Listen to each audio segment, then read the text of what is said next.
Environmental Advisory Committee for the Village of Tequesta. It is 2 o'clock on December 11th, 2024. Do we have any additions, deletions, or modifications to the agenda? None from me. None? None. All right. Didn't do a roll call th- though. Yeah, Oh. I think it might have left me off as an attendee. Oh, in the minutes? Yeah, from the minutes, that's all. Okay. I'm sorry. You ready for roll call? Roll call, yeah. Sure. We'll fix that. Yeah, no problem. Thomas Bradford, Here? Russ Redmond, Here. Brad Freeze, Here. Clay Damon, Jill Wentep, Michelle Scharouse, Here. Wade Chance. Here. All right, so other than that modification, I guess, Yeah, I'll make a motion to approve the minutes with the modification that was suggested for showing the proper attendance. Second. all right, motion passes. No, you have to ask for the vote. Aye. Aye. Sorry. All right. Your cue card. Next, communication from citizens. Nobody is here, so we'll skip down to presentations. No presentations today on purpose. If you had a chance to look through last month's minutes, if you have any comments or additions, deletions, modifications. Now I'm confused. Didn't we just do a motion to amend the minutes to We show did. that Wade was present? We did. So Oh, well, I guess we took that out of order. Yeah. So Yeah, so then- the approval of the agenda, that first part was this agenda, not last month's agenda. Right, yeah, so I'll So- make a motion to approve the agenda as submitted. Second. Right? We need a second, right? Second. And all those in favor? Aye. Motion passes. Communication from citizens, no. Presentations, no. Consent agenda, we noted the change. the modification to that, and if there's nothing else.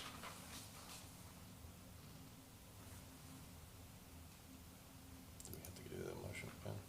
Oh, for the consent, Yeah. I don't know, we did We did it vote on already. the minutes, and the only item on consent is the minutes. Okay. Do we need to adopt a consent agenda, or was it okay the way we did it? I think it's fine. Yeah. Yeah, you're fine. Okay, all right, so let's get into old business, our regular agenda, old business and new business, starting with the living shoreline. I just put, some kind of basic, basic things with regard to the living shoreline. I think everyone understands, we discussed last, hold on, let me get to it here. We discussed during last month's meeting that this would possibly be something in the future that the Village of Tequesta may be positive about, and there may also potentially be some unknown amount of money that would go towards a grant program for incentivizing folks that live along the water in Tequesta to either replace their seawall with a living shoreline or perhaps supplement their seawall with a living shoreline. These were kind of basic, what I consider phases, possibly. It was just something I threw out there as a way to spark conversation and give you some idea where I was thinking. But I would certainly like,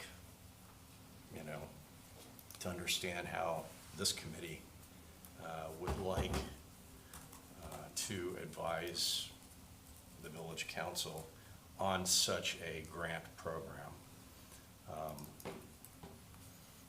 Michelle, I think this was, you put this together for this particular item. I'm not sure if you all had a chance to look through it. It was pretty darn detailed And Was this the email it's that we very were good. talking about? that Michelle sent out. Yes, Can yeah, I it see didn't that? come till. Yeah, sure. I didn't send it till yesterday, so I apologize. I like it. I mean, does anyone else have any comments about it? I mean, It's also a working document. Yeah, so- it's like yeah, a work in progress. Just somewhere to thing. start, yeah. 100%, yeah. And going in, looking at your phase one, for the candidate location, so this would be for our pilot program? Correct, yeah, Okay. it's something that I think- Jay and I had discussed. Mhm. It might be easier to convince, perhaps maybe, correct me if I'm wrong, the village council to go along with this. Mhm. Because you would have kind of a definite idea of where the money would be spent from the get-go. I think those two locations are ideal, and we could present them to TECA. Which, In phase one, okay, as a pilot program right. to convert a shoreline there. Is Yeah. that what you're saying? Yeah, phase one? and the idea was, okay, so we have this now. At the very least, we'd be able to demonstrate what it would look like, what it would entail to, you know, potential applicants in a phase two, where, you know, they may be interested in supplementing their seawall, or maybe their seawall is coming up for a replacement or repair that is over 50%. And incentivize them to, or help them, motivate them to do something like this. So the two candidates here, the Riverside drainage easement, I'm not sure if everyone knows where that is. It's right on Riverside. I know we were trying to look for it. Oh, is it the Dover ditch? Is it the outfall from the I'm ditch? not sure. I was gonna ask the same question Yeah. Yeah, I believe so. that Brad just asked. So, looking at the map and driving up and down Riverside a million times a day to get down to Jupiter, I think I know where it's at. Is it this? It's that first one, yeah. Okay, yeah, that's Dover ditch. So, you all have been down Riverside, I'm sure. If you're going east on Tequesta Drive and you take a right onto Riverside, it's the first, it looks like basically a drain for runoff, right? Yeah, Yep. it's a ditch. That's- Yeah, and there are some, I believe there are some mangroves there now. We're actually, Something like- we're actually in permitting right now for a living shoreline in the ditch portion of it, so on the inside. But it's different than the type that we're talking about doing. Yeah. It's not in the North Fork River. or the South Yeah. Fork. It's on the river. It's in the canal. Right. And so when you said both of these are ideal, we discussed this and I put that in there, but later on, I was like, maybe that's not so good because it doesn't necessarily demonstrate, like you said, what a living shoreline would look in front of a seawall or in, you know, a more closely related environment that the homeowners would see. It does offer for homeowners that have existing seawalls and are not interested or cannot remove their seawalls, it would always be subject to being replaced because of the way the pool structures and setback, tiebacks are on pools, that seeing a application where you enhance your seawall with whatever concepts we look at is something good to see. That there's one company on there, I don't know if you had a chance to look at it, called Kind something. And they do 3D printing of an application that actually goes on the front or on the water side part of your seawall to encourage habitat, which is fascinating. So, Is that link called Kick or something like that? Kind, Kind, yeah. yeah. Yeah, I saw that, that was, and then they also do like tiles on the face of the seawall. Yeah. It's aesthetic looking instead of, some of the applications that we've seen so far look more commercial and industrial looking. This is completely from a different approach. Anyway, the concept being to appeal to homeowners or property owners that have existing seawalls that we might be able to offer these innovative looking opportunities to create habitat and reduce that reverberated, that wave energy that goes Yeah. back and forth. But if there's another location that gives you the opportunity to do a complete living shoreline without a hardened application in it, I don't know what Well, that is. in my mind, and I could be wrong, I think, I hate to say this, but I believe anyway that asking a homeowner that has an existing seawall to just take it out and put a living shoreline in is No. gonna be a tough sell. That's not probably. It's not, I mean, I don't think it's probable at all. So we're kind of left with supplementing their existing seawall. I mean, is it doable? I don't know. I'm not an environmental engineer. Right, I don't that's what we know, have to the investigate. mean water line and, how that is in front of various seawalls. What I do know, with regard to the North and South Parks and Tequesta Country Club, there is a seawall. Both of them have some mangroves already. But it might be a good location, if I can get Tequesta Country Club Community Association, and you're on that, right? To agree to it. At the very least, to demonstrate the use of some sort of reef arch or reef arch-like device, since there are already some mangroves there. And like for instance, I took some pictures. I forget which one it is, the North or South Park. The seawall's like this. You have mangroves on both sides, and the middle is open. Why? Because people bring their kayaks in and launch from there. Now, we also have a dock and a ramp, in addition to North and South Park, that you can easily launch a kayak or whatever, or a boat. We have a boat ramp there. But I think it would be a harder sell to say, oh, well, we'll just put some mangroves in and put some reef arches in, and you sort of cover that whole area. I mean, in my mind anyway, I haven't asked the question, I'd be happy to, for them.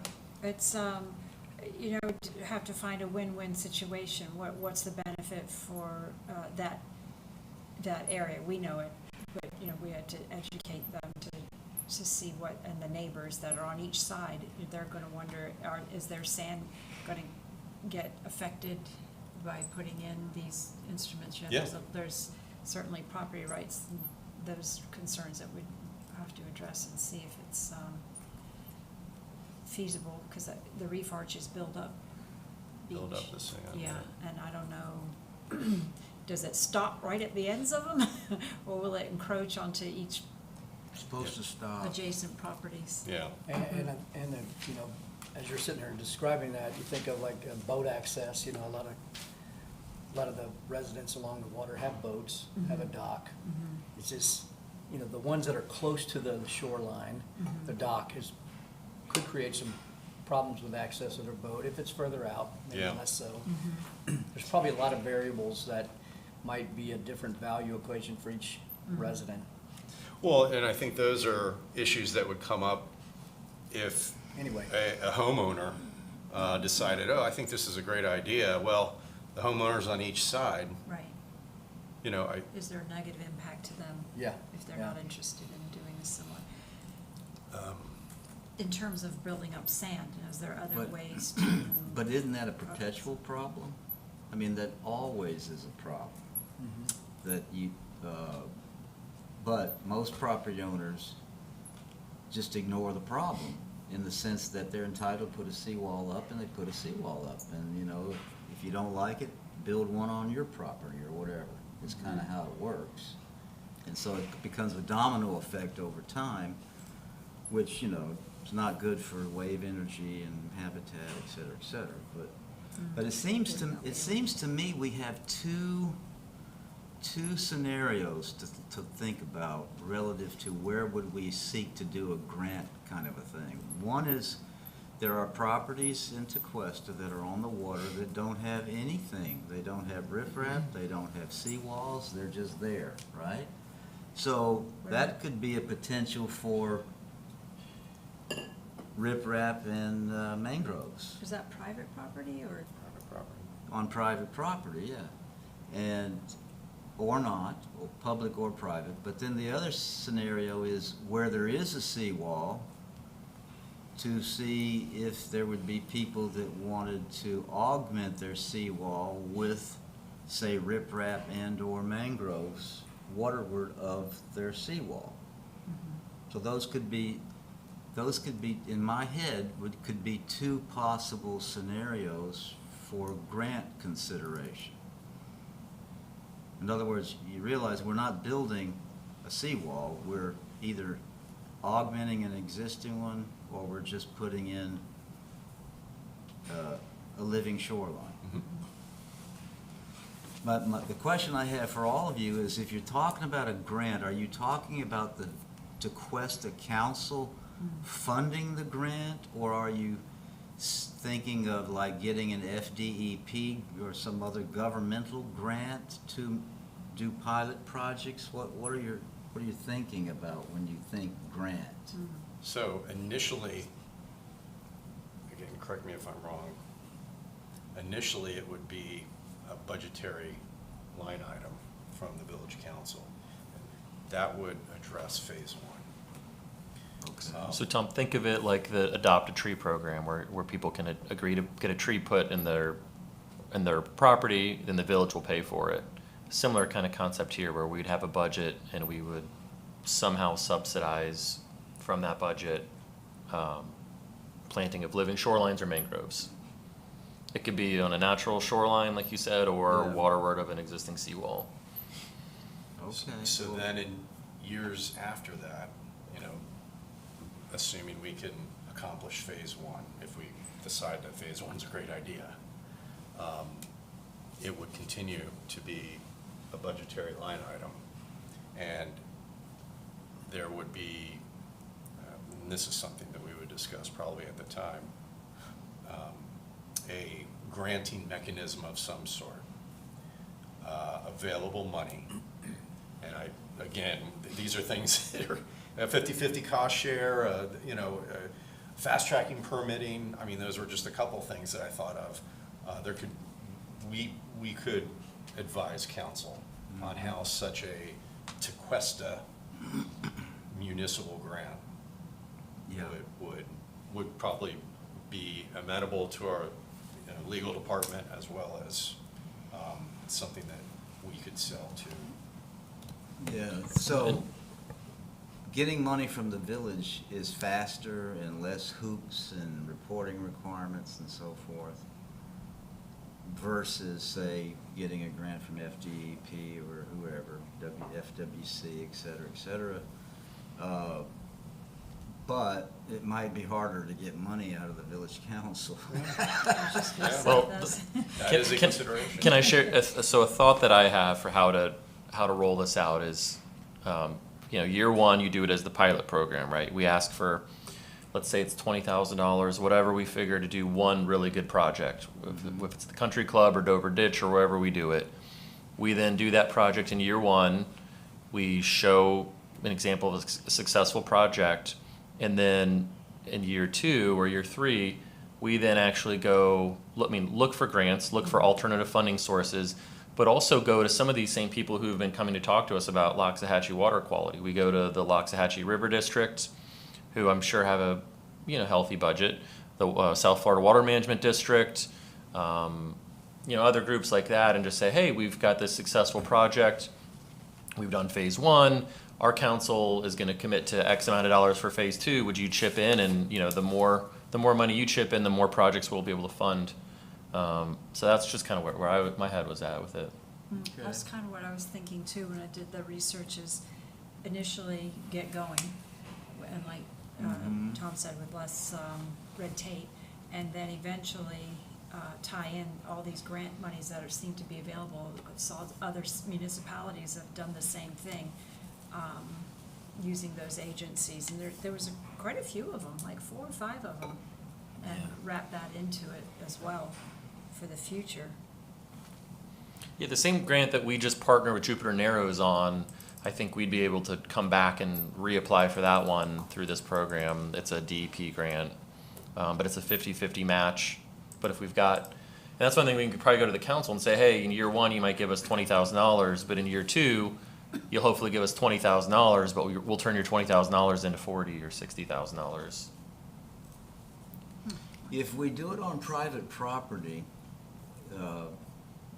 in some manner on private property, do we need to be able to secure the owner's understanding that somehow we're going to be able to kind of like, it's not the right word, but market the fact, look at this thing, look at these photos, except I don't think they want people tromping on their property, but maybe you can allow people to somehow know where it is if they're on the water. Plus, we would have photographs that we could put on smoke signals and It's a great point. website. Yeah, as part of the agreement, we'd have to make that part of it, where you know that you're consenting to any kind of marketing materials the village wants to do. Yeah. Yeah, you could say stuff like no more than one, visit a month, or, just to. Yeah, it has to be something. Do we have an idea how many residents in Tequesta live along the water? Like would be subject to some sort of change or influence from us about a living shoreline? I Oh, don't, living but- shoreline, but all that yellow Right. on that side, Tequesta Country Club, and into Bay, what is it, Bay Harbor? Is that the name of it? Yeah, Bart Bay Harbor, right. Point, I think that's Jupiter. So I mean, I'm just thinking out loud. We got, what, a little over 6,000 population in Tequesta, something like that. Yeah. Maybe 100 or less? Yeah. Maybe a little Yeah, I more? think more. Okay, Yeah, 100, but, 200. yeah, I mean, yeah. it's a really small percentage of the overall population. I know the answers that came to us is, hey, we really, it's important to have the shoreline protection. And I just wonder, part of our challenge is gonna be, how do we create a solution that where most of the people are saying we want to protect our shoreline, but most of the people don't live on the shoreline and will never be imposed by any of this requirement whatsoever. It's just a really small percentage of the residents who would be asked to participate in some form or fashion, whether it's money we find through many means or we're actually trying to compel them to make some change. I think that balance might be one of our larger challenges. Yeah, no, 100%, and I had that same thought early on, typically these people that are living along the water, they could probably buy, what we're offering them, money. Right. But there are other advantages, and we'd have to, of course, highlight the fact that, if you use the Loxahatchee River, which I know a lot of people do in Tequesta that don't live on the water, the benefit that having these sort of things are going to have on the Loxahatchee River in general, Right. which will also, be a better experience Right. for. And I'm the not people bringing it up using as though it's private property. insurmountable. I'm just saying, we need to call it one of our challenges and then figure out what is the best solution, to approach it, because this is gonna be real, first of all. Well, and the other, 1, 2, 3, water, how many, I forget which part of the river is called North Fork and which is not, but, That's not what going right. okay, the Yeah. skinny one? The right in skinny middle? one's, skinny one's That's North north. Fork. The Okay. other one's the main. So both sides of North Fork are waterfront properties, Right. and, of course, Country Club, and then over on the Intercoastal. Yeah. you There's can- more there, Yeah, right. what are Yes. available to do there, with it being an ICW? Are we gonna be in other parameters, Well, permitting and issues? the intercoastal, the right side, or the eastern side of the intercoastal is, primarily what, Coral Cove Natural- and, natural. True. Condos. You know, what the Jupiter, Gelona, or not Gelona, What's that the called? Narrows. Narrows, thank you. The Narrows group Susan? is kind of addressing. most of that's already The made. west side of the intercoastal, I believe that's the BLM, Bureau of Land Management, And that one section, in that then green north of section. it, north of it, is Correct. that all Yeah, residential? but north of that Yeah. green section, you'll Oh, see a it's- white space, that's unincorporated. Then the Ah. reddish color So above that's the not white us. space is in the village. Hmm, okay. And those are condos. Yeah. Okay. So there's really not So many really single not that family. section, so we're really focused on That the little one there river. and then the river. Yeah, Yeah, and to your point, I mean, I don't know if there are, I would imagine there's special permitting involved when you are dealing with an area in the intracoastal. It's the controlled by the Army Corps of Engineers. Yeah. So when you're in the Loxahatchee, it's DEP, which even though they're difficult, they're easier than the Army Corps. won't take a year or two. Okay, that's good, And you're just, right. just thinking it through, like thinking of some other things, like that video you sent out, that was pretty cool. It was That informative. was yeah. very informative. Yeah. And I think, you know, if any of our residents look at that, go, wow, okay, now, so there's some very specific requirements in order for me to maintain this. And, you know, a lot of the residents there want to be able to enjoy the water view. Sure. So just letting it grow unmaintained is probably not an option for them. So, and again, I'm just brainstorming, thinking out loud, but maybe if we compel someone to want to plant or let us plant or have fund or whatever, mangroves in their, you know, along their shoreline, we're asking them to also sign up for some lifetime maintenance, you know, program. And I wonder out loud if there's a way to create an incentive there where maybe the city helps maintain it to these standards so they don't have to worry about it. Or, I mean, that could be very costly too, interesting. but I'm just Yeah, wondering if just the there's some trimming. additional benefit that maybe it wouldn't cost us that much because we already have some arrangement with someone. And I'm saying this because I don't know, right? Yeah, Did yeah. But- anyone in That's any of the interesting. presentations mention maintenance, sort of comparisons between, say, living shorelines versus, because, you know, if you got a seawall, you gotta maintain that too, and that gets expensive at some point. I don't think so, but the only thing I remember was, you know, it's, living shoreline can be used to extend the life of your seawall. You can put it in Right. waterward of your seawall, and it'll give you more time before you gotta spend $1,000 a foot for a new seawall. It's less wave energy, Yeah. Right. basically, Yeah. you know, hitting your seawall. Right. It's a great suggestion, Wade, because one of the things we talked about, I think Brad and I had a one-on-one about this, was also creating a easy permitting path for residents to be able to do this. So as part of this incentive program where we would say, look, we talked about even partnering with somebody to do the design. I think, Michelle, you had that in your idea too, where we'd kind of have a shovel-ready design for somebody, and we'd have an easy permitting path for them. Maybe we've already gone to DEP and they've said, okay, we'll bless this concept, and then maybe as the third part of it, we agree to help maintain it, because to your point earlier, it's a public good, right? These aren't being put in to help the residents, it's to help the Loxahatchee, which is a public good. So because it's a public good, the same way that we repair trees in our right-of-way and maintain landscaping in the village right-of-way, I think we could hopefully take that on as well. In some ways, you almost would want to have control of it anyway, because what if, you know, somebody buys the property and like, I don't like these mangroves, and Yeah. I don't mind about paying any fines, and I'm just gonna chop some stuff down. Yeah. So That to have the happens. control of it might be a good thing, but Yeah. of course expensive, potentially. Well, all I can tell you, I don't mean to be a sad sop, but No, we have there's to a look at lot all of those. properties for mangrove trimming on that map.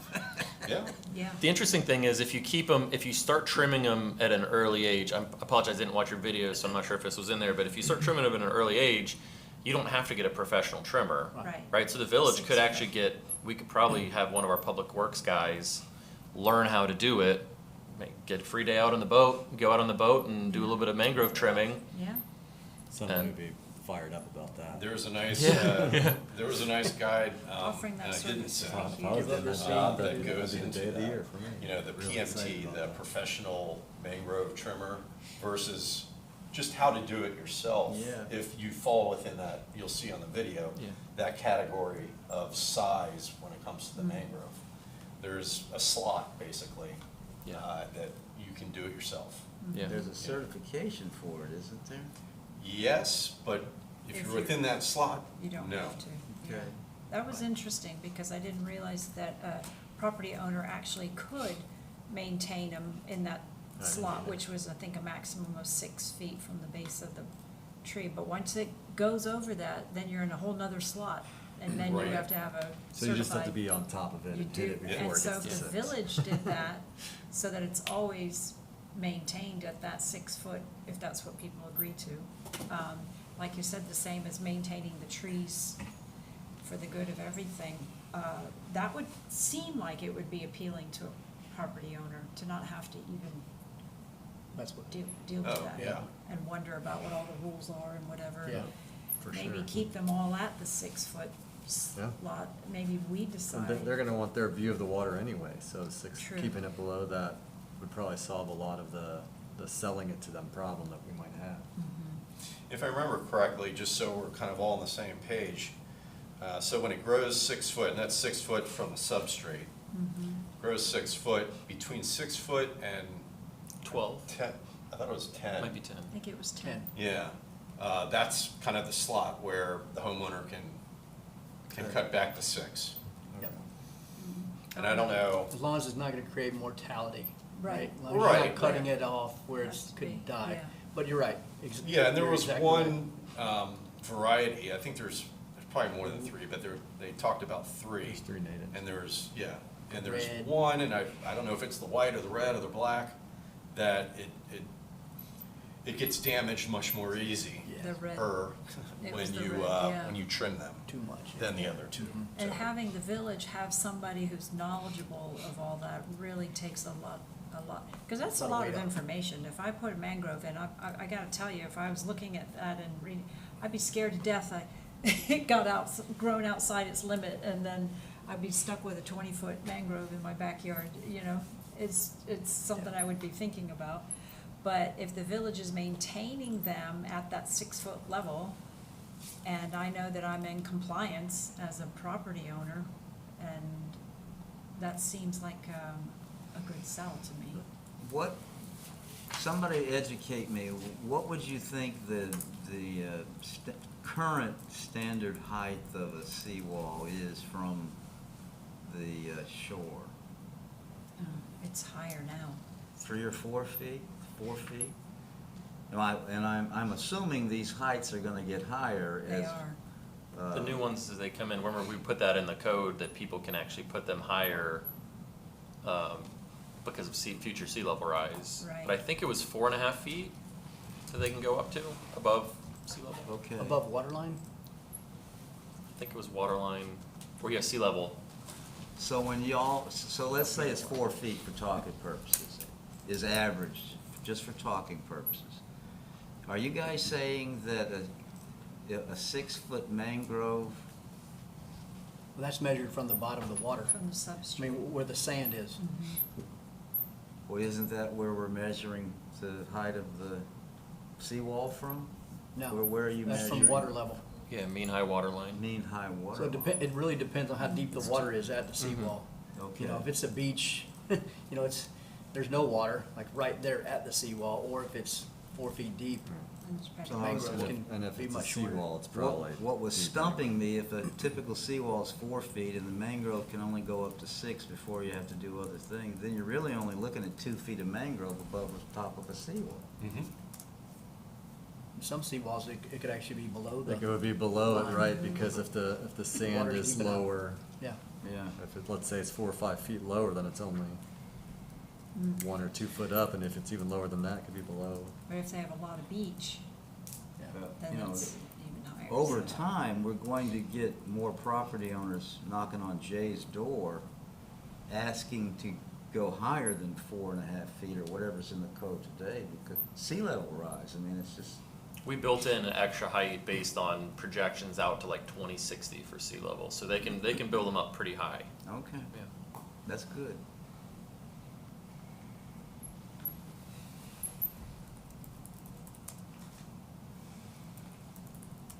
which is interesting, because you do see some that have really high seawalls and then, but their neighbors aren't, so like the water Yeah. can just run around, Yeah, unless they're building their entire lot up on each side too.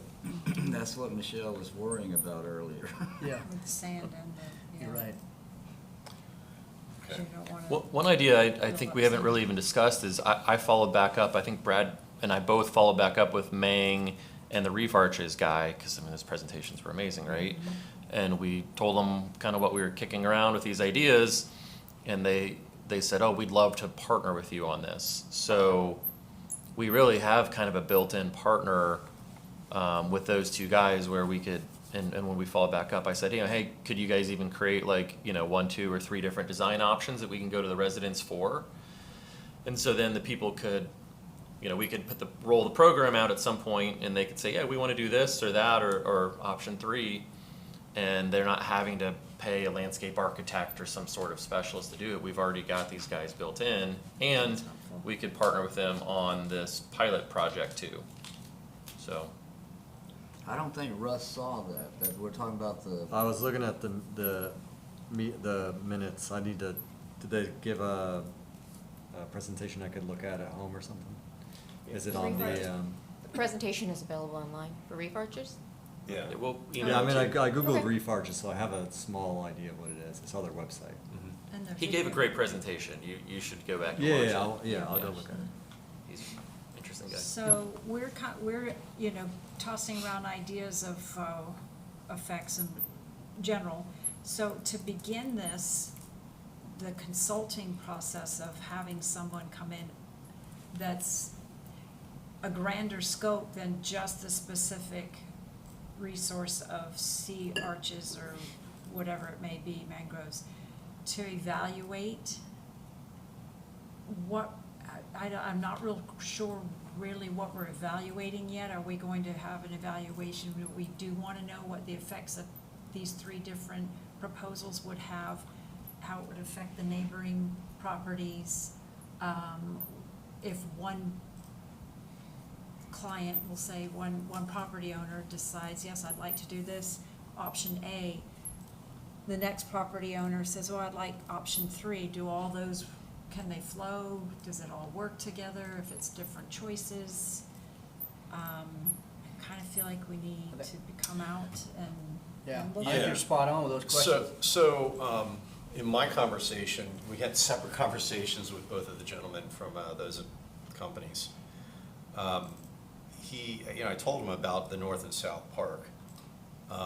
And he said both of them said they'd be glad to come out and take a look at it and see if it is actually, a candidate Right. for what they can provide.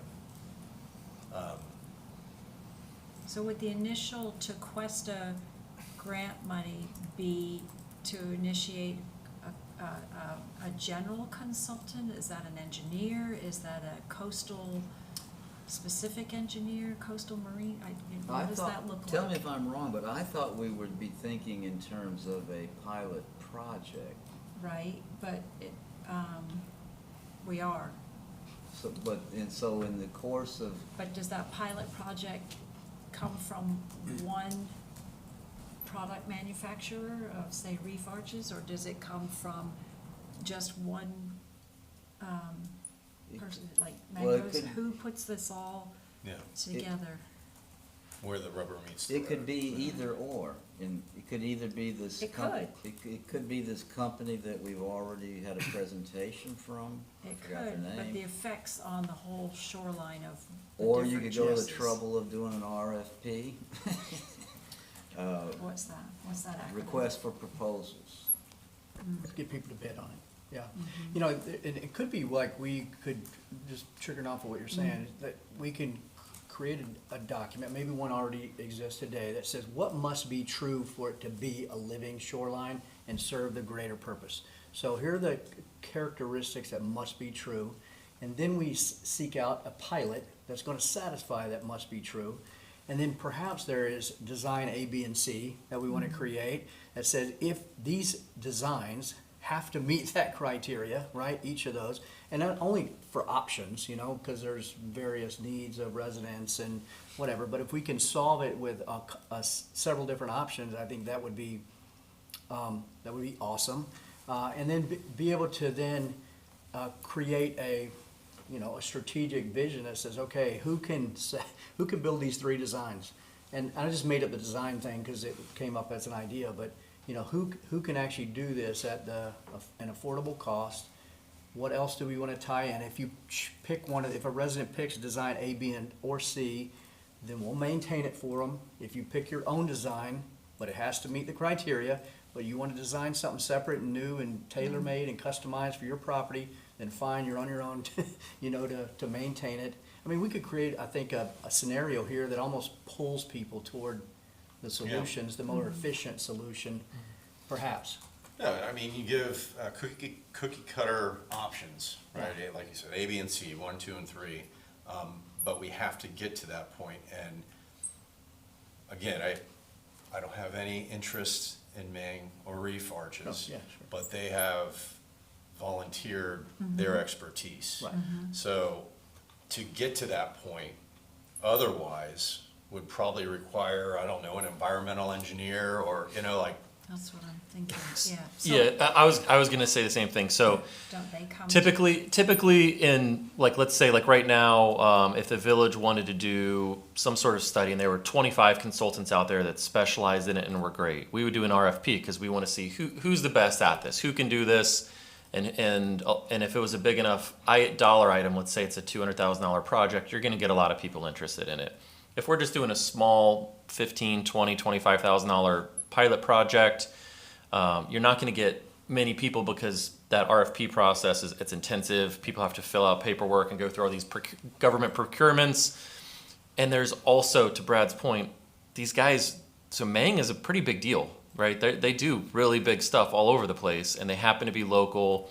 Reef Arches is, you know, a little newer concept, but there's really not that many people in this world. I went to a session on it last year, and there's not many people doing it right now.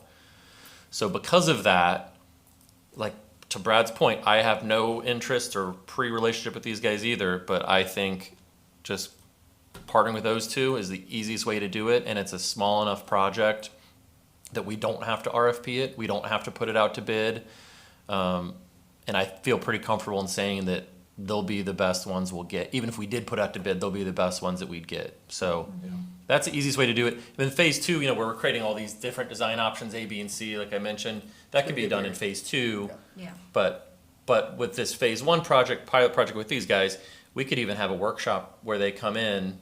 I'm sure they'd be open to it. It could even be on site where the whole EAC goes out with them and says, hey, let's look at the North Park and let's design something.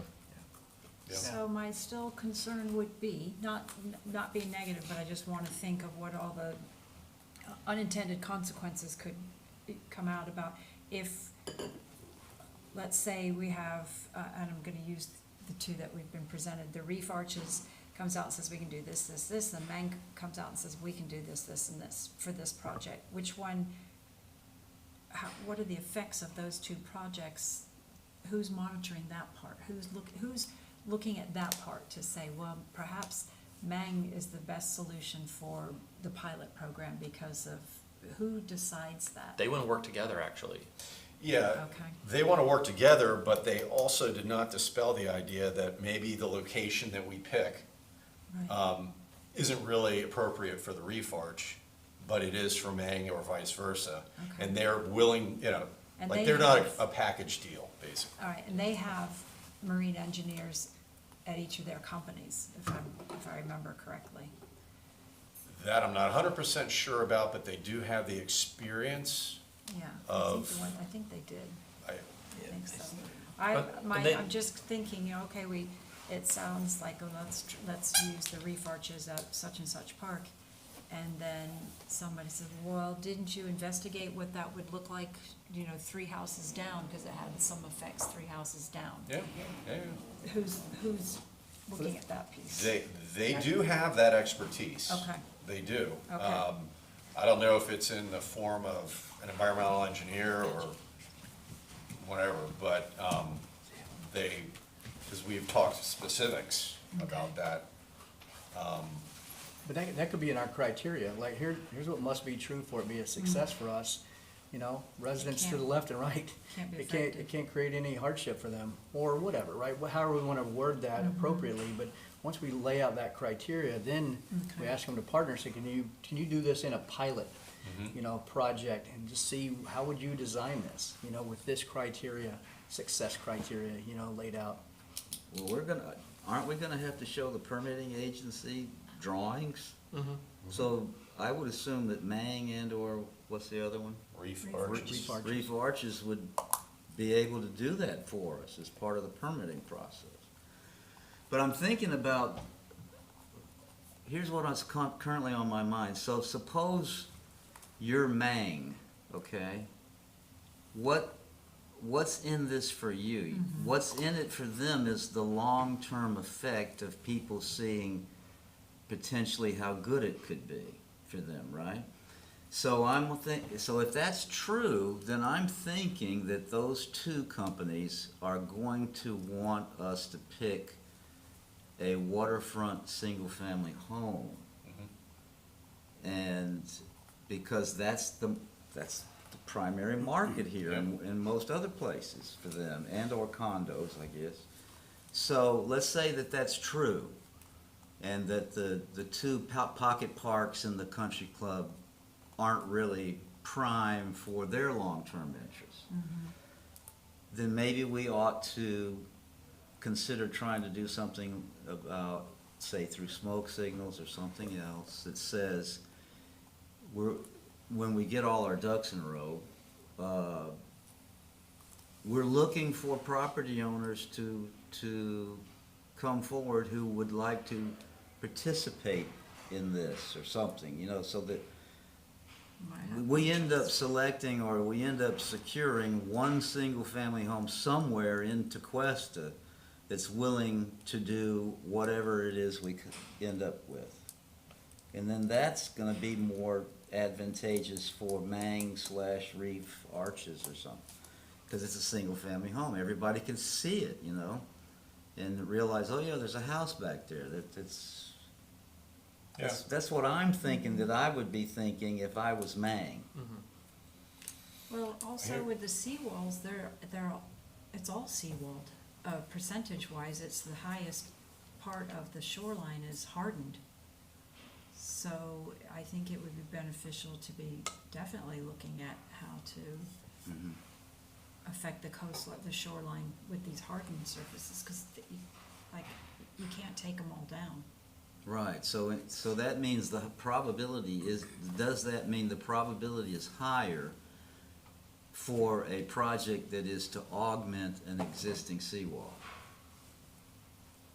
I would think so, because so much of our coastline, our shoreline is hardened in Tequesta. That's my initial thought. I don't have any stats or data on it, but just looking, I keep looking at that map. It's primarily hardened. Don't hold me to the number, but in my discussion with Mang, they did say that Tequesta has one of the largest by percentage living shorelines without Oh, seawalls. okay, percentage Compared to- to, okay. you know, further Another south and area. further south, which Right. doesn't surprise me. Yeah, And maybe the low-hanging fruit, or the customers, the residents yeah.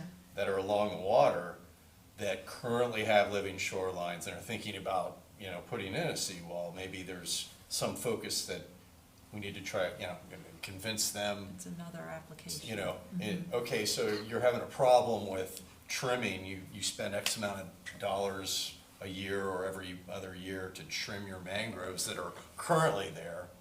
Here's also, you know, you can submit for this grant. And I'm not saying a grant would necessarily go to one project either. Right, It could, but initially it would be the pilot program.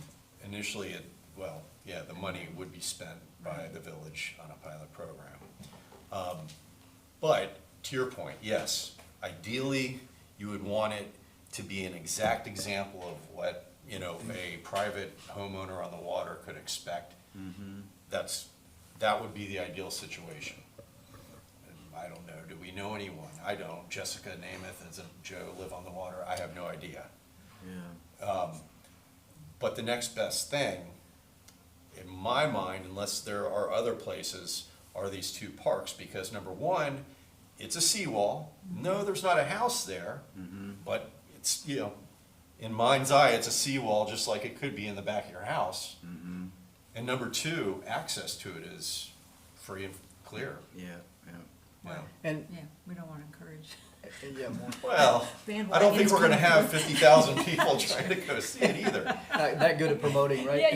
Yeah, You know, I think even as I hear you describe that location and some of the activities that go on there, like people, you know, coming up on a kayak, right, and want to come up to the sand where there's no mangroves. If the point is to protect the erosion and build a, maybe there's a design that creates still a kayak landing spot, and, you know, whether they wind through mangroves to ultimately get to the sand, but it still serves the purpose. And like, you could think that, you know, designers could be relatively creative and accomplish both things, so it's not cutting off all public access and, you know, recreation that we all enjoy, but it still serves the purpose that we're I trying to do. mean, we'll have to talk to Teca, but just from my years of living there, those two parks are not where you really launch your watercraft. You do it at the boat ramp park off the beach, because there's no seawall at that. There is one kayak that's secured, that's just one family that had, you know, okay. So both parks have ladders that go down. Yes, so it's not ideal for launching But kayaks. kind of storing, I guess. We have one storage there, but, you know, it's, those parks are meant to be passive parks anyway. The activity is the boat ramp park. Yeah. So I don't wanna speak for Teca, but that's something a conversation we could have with Teca is, how do you feel about it just not having that opening, or maybe you keep the opening, like you said, whatever. Yeah, I think that would be what is the objective? And I think we have to clearly define that, but I think we also need to have an expert or experts take a look at both and say, no, these aren't really an ideal location. Right. Or, yeah, we can do this, we can do that, and it will cause this. Right. So, I mean, what I'll do is I'll call these gentlemen back up and say, hey, okay, we met, we discussed, and, you know, I'll take you up on your offer. You know, well, we better go take a to look Teca at first. both locations. Now, I guess the other hurdle would be Teca. Right, that would be the first one, because Teca owns those properties, and it's not open to the public. So that's a conversation you definitely have to have with them first, I think, before you. Do y'all meet, like, on a regular basis? It's already done for this year, the next one is in January. But it's very informal, so if you wanted to call something special, it would be receptive to that. Where do you meet? At the recreation center Okay. here, the village. We don't have it's not a HOA, it's a Right. community association. Okay. So, Steve Vaughn is president, and I can share his contact. So you are the former president? I'm vice president Vice for president. 12 years, and I just retired on Oh, December okay. 31st. So, you just retired from that group? On December 31st, I know Yeah, that date. okay. Yeah. You got a lot of free time, basically, it sounds like. Yeah. You donate to you and- So in your opinion, I'm not gonna hold it to you, what do you think, how would this be received, do you think? So if I speak to you just as a board member, I would be very interested in the concept of the environmental piece to this. We would just need I would be looking at the presentation in what is the overall benefit. Okay, one is the environment, and that's important. And then is there the maintenance, that part of it is gonna be an important piece. And what is our obligation for the future once an installation is made? And I don't wanna create it to be a public space for people to come and go through, because it is it's private. So those would be my first four things that I could think of off the top of my head. being a board member and listening to the presentation. But the primary one is the environmental piece. And that they are passive parks, so that they would be also enhancing its aesthetics by having it enhanced with the mangroves. Mhm. Yeah, the current mangroves that are there are at 6 feet level. So I don't really know that, and this would come from the two companies to decide, you know, what with their products, what enhancements does it make to the shoreline? And one of them obviously would be the wave reverberation. Of course, it's still gonna happen on the other side of the river. Is that Palm Beach County unincorporated on Loxahatchee? I mean, yeah, Loxahatchee River Road Mhm. across, so. You know, is there an- Jupiter has some pocket parks too between Dover Ditch and the railroad tracks. Yeah. Yeah, little tiny strips, Mhm. Yeah. right? Mhm. But it'd Yeah. be very odd for us to be doing a pilot project. on Yeah. it. Yeah. Yeah. But these are, you know, this is all good conversation to come to where we, you know, what we What, think yeah, this I looks wonder like. too, around like the bridge. The bridge is a hardened surface over Tequesta Bridge underneath. I don't know what kind of wave action hits there, but I don't know if if that's also an alternative, you know, that could be considered. I don't know what kind of permission we'd need to do something, you know what I'm saying, around the. Yeah, Right, yeah, I know, islands you're on either right. side, That's- as long as it didn't interfere with the navigable Right. water part and the Right, so kids that it'd jump off probably of be it. just on that shoreline area, not the bridge Yeah. highline, you know, pilings, but. We'd have to put There's So like the a- shoreline on the east side of that bridge, there's private homes on both sides, and I believe one of those has a living shoreline, like it doesn't have It a does, seawall. it does, the south side. Yeah. Southeast side is, And then the west side Okay. is two apartment complexes. The north side, let's call it the northeast part of the bridge. That's where a major drainage pipe is discharging from Tequesta Drive into the Loxahatchee River, which is owned by Tequesta. There's about 100 feet of right-of-way there, and so the bridge itself, let's just fake it, the bridge itself is like, I don't know, just say 70 feet wide. So there's probably 15 feet of right-of-way on either side of that bridge that could be worked. Yeah, and that's hardened on each, it's not like the shoreline necessarily. If I'm thinking of like the bridge going this direction, the bridge kind of juts out, you know, there's hardened shoreline, Mhm. or bridge, you know, Right. construction right there, and then it crosses where the waterway, you know, you're crossing with a boat or whatever. Mhm. But even that area right there seems like could benefit from, that's not someone's property, I don't think, to your point, Tom, that maybe that's something that could be considered as well. It's pretty deep there. Yeah. See, usually the hard stuff, hardscape, if you will, under the bridge is there to protect the integrity of the foundation for the bridge. Right. But you could put mangroves all around that and Yeah. also do the, it'd actually be very attractive also. Yeah. Just hide it a little bit too. Huh. Yeah, Right. very That's a attractive. location. It's a high-profile spot, too. Yeah.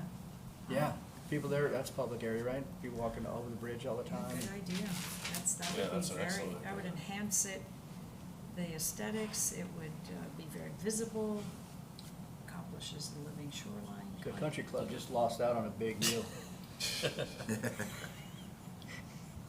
Could you not extend it a little bit too onto the condos too, if they're open to play ball? So the one on the south side has some boat docks. Yeah. But there's looks like a good couple hundred feet that's open, Of hardened, that's hardened, Yeah. that maybe you can, that would be very. because again, it's high profile, right? I mean, everyone's gonna see it there. It would be beautiful to hide that hardened wall from the bridge. That's a very pretty bridge, people enjoy walking They do, across it. right. Yeah, I like that. Yeah, I don't know. I guess we wouldn't be able to go all the way down, because I believe those boat slips just are right up against the seawall. Mhm. They don't jut out.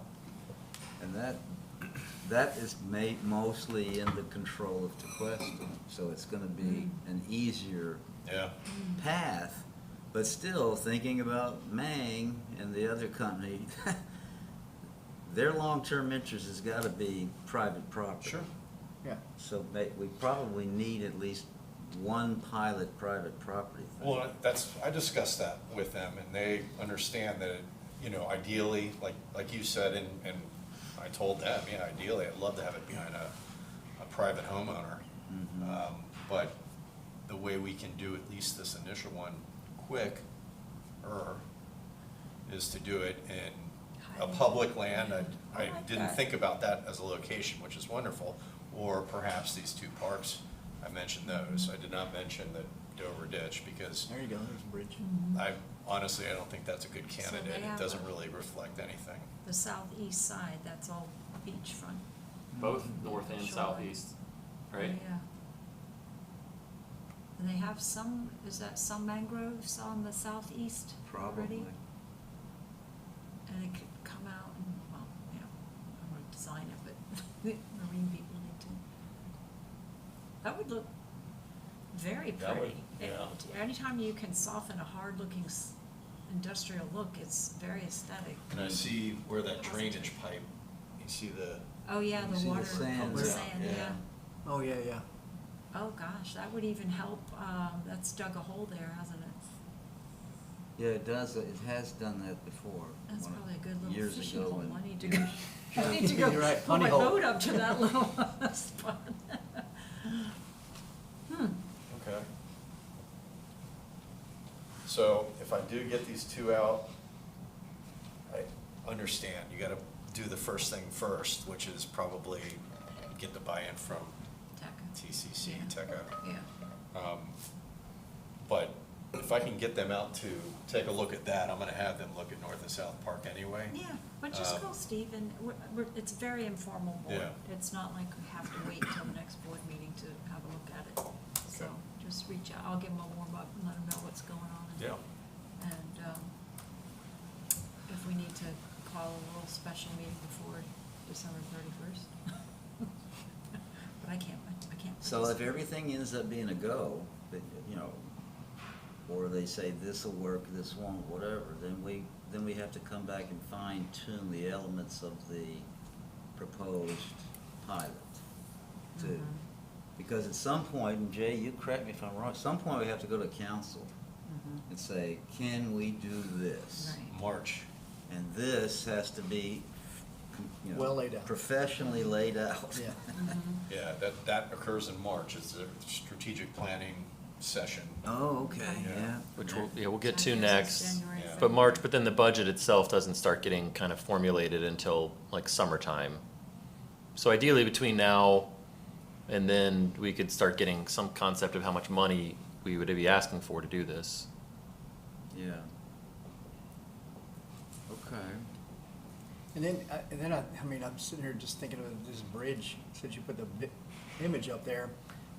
You almost wonder, like, if there's something really cool and creative, it can make that visually, you know, like the standard of excellence. Like, you know, how do we set our town apart and how we do this versus, we can just let it grow naturally, that's okay too, and that will serve its purpose, you know, but maybe there's a way that wouldn't add a lot of bucks, you know, or expense to it, just to do something really cool and creative. And I don't know what that means. And Yeah, no, it's I more hear- just No, the I challenge, you understand know, what to the you're saying, designers yeah. and the experts, like, Exactly, you know, yeah. what have you seen in your industry that is Yeah. something unique and different that would stand out? I lived in a town in Texas, years ago, and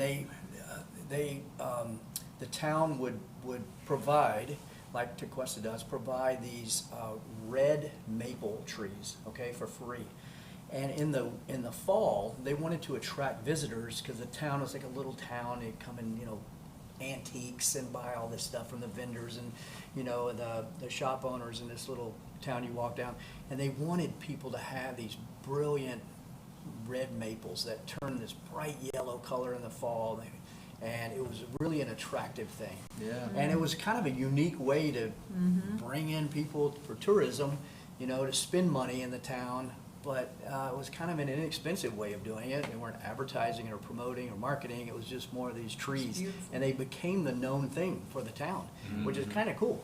And I just wonder if there's like some link to that little idea that seemed to work over time to some, I don't know, some creative mangrove living shoreline that would, you know, it'd be very unique, something we'd be super proud of and, Can sculpture it. Yeah, sculpture it, exactly. What would that look like? I don't know. Well, I mean, if anyone would know, I think Mangwood, Yeah, yeah. Everybody's because seen a they lot have of this. done projects, I don't know, like exactly like this, but Right. they have done similar living shoreline projects. And large scale, smaller scale. So, I mean, again, these guys are willing to let us lean on their experience and expertise. Mhm. Yeah, I'm more and more liking this, I liked it in the first, when you mentioned it, but visually, you've got your drivers, you've got your pedestrians, and your boaters, and the residential properties looking across to it all. This hits a lot of, Mhm. visual points. Yeah, that was a For great selling. suggestion. I just brought this image up because that little sandbar also caught my eye, right? Because you've got the little mangrove islands that are down here. It's like, you know, long term, right? This is a bigger project, but long term, maybe it's kind of cool to do a little small mangrove thing here where you create a little outpost and a little place to snorkel or sandbar a little bit. Here's a food for Yeah, thought. We're that- talking. that- The I'll tell you boaters might this. like that too, because that's Area. kind of outlines the danger area. Yeah, People exactly. Don't want to be boating. Exactly. That's true. Let me, while we're talking creative ideas and your Texas idea, I had this thought too that, you know, for branding, instead of just saying, hey, we want to do Living Shorelines pilot program, you know, what about branding it like something like 100 mangroves or 250 mangroves? And you just say that the EAC and the village council have a stated goal to put 250 mangroves in the village over the next 5 years or 10 years. And then the program is just then identifying places to put them in. Just the thought. And we want pretty mangroves, Yeah, the good ones ones. that can be sculpted. I'm joking now. But I've seen, you know, there's like a group I think that's called like Yeah. 1,000 trees or 1,000,000 trees or something, and I think if you put a metric to it or Yeah, it's a commitment, it- long-term it's a commitment. right? commitment and it's just a little bit sexier. Yeah. That's neat. When does Arbor Day come up? It's unrelated to mangroves. When is Arbor Day? So that's also on the agenda, but that's April 25th, 25th, okay. and Earth Day is April 22nd. And I'm trying to see if there's a way we could have that event at Remembrance Park. But if you want to do something mangroves, we could do that. Yeah, so Jay had brought up that little island, and I was a bit skeptical because, number one, it doesn't, like, Shifts. it's not a great example of, you know, putting Shoreline. something behind your house. But for the But number future. two, people, I mean, a lot of locals understand when they can take their boat over that. And it's typically smaller boats or flat boats. So and plus, I just don't see it being a good spot for, you know, a little ecosystem where people could snorkel or whatnot. that's too because dangerous. that Yeah. stretch Mm, is true, full speed. or, true. You know, Yeah. not full speed, but it's It a is full speed speed. area. That's what- And going into the North Fork is speed as well. True. So it's a little harrowing. I was riding a jet ski and I fell off just about where your cursor is, but out in and I was like, ah, you know, like trying to, so boats didn't hit me. Ooh. But, yeah, and it gets a lot of traffic, but But the it's idea of worth it as a considering, marker. but there's a lot of, I think, more negatives. The idea of it for aesthetics and marking that area as Would a be danger helpful. zone is good, but not to encourage water sports or anything. And it does shift. It does shift Yeah, in those- size and shape. Yep. But maybe perhaps a row of mangroves would decrease the amount of shift.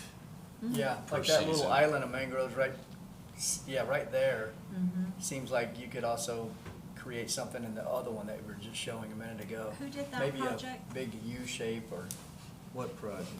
This one? Bird Island, we call it, I don't know. I what it's think called. there's Did you always ever- been something there, and it was either It was. the but Palm Beach somebody County's came- Was it Palm Beach County that came and did I the? think they did that. It might have been Town of Jupiter, but I think it was Palm Beach County that did the Okay.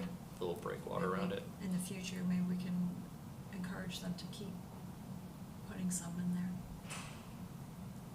But that's a great little spot. When they put the riprap around it, it created a nice Yeah. people- snorkel and You like- habitat. I've also talked to the Jupiter Narrows folks about containing what they're doing at Coral Cove. So, you know, they're trying to put basically breakwaters around here the same way that last mangrove, but You know, we talked about just doing the same thing and having little breakwaters throughout Coral Cove where people use the beach, just to prevent the wave action, you create more habitat. Is that the reef arch? Was that a good application for that? It could be good for the reef arches. Yeah. Or, I mean, I was even thinking like Peanut Island, right? When you go to Peanut Island, you get great snorkeling there. Just a thought. That'd be great. But we digress. Oops. All right. Okay, so we got a Lively group game today. plan for the next step for the pilot. Yeah, so I will call those two gentlemen. I will have them come out to those locations. We'll see what they say.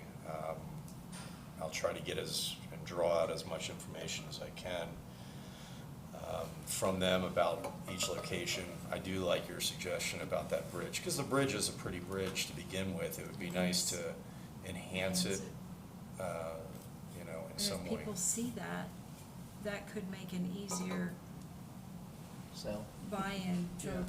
for a residential piece as well. Yeah. You'll see how beautiful that is. Okay, all right. Perhaps. So I know what I'm gonna do.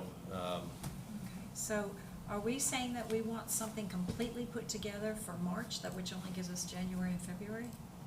All you That's have to only do 2 actually is get meetings. them to approve the concept of promoting living shorelines. So it can be still be very open-ended, you don't have to finalize it yet. Okay, because Um, that's only 2 meetings, Yeah. January and February. So you mean, get the blessing for the concept and then come back later with the details? Well, but then the funding for it has to be in place by budget season, which is sometime in the early summer. But in the strategic plan, they create basically very overarching goals. So it'll say, like, it can just be, encourage voluntary living shorelines. That's all it is. And then under there's a few bullet points. It may say, you know, evaluate creating a grant incentive program or a pilot project. And then bullet 2 can be create better educational material on the village's website.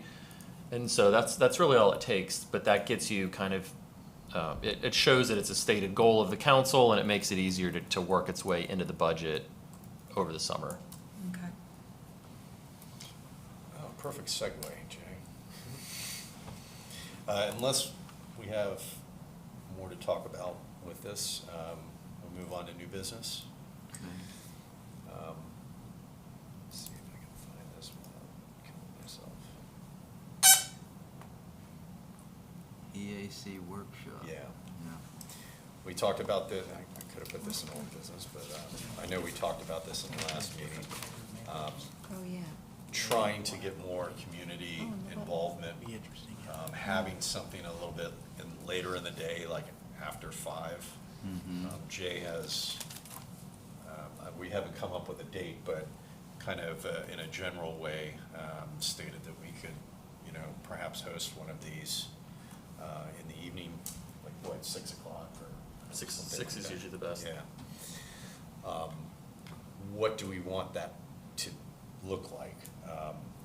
My idea was kind of a similar thing that council does, a workshop. You know, perhaps it's more presentation driven. Again, I feel like I'm in tunnel vision talking about mangroves and living shorelines all the time. But, you know, are there other things that, you know, keep it in more of a broad meeting? Now, this would be in addition to our normal, you know, 2 o'clock meetings on the second Wednesday. Mhm.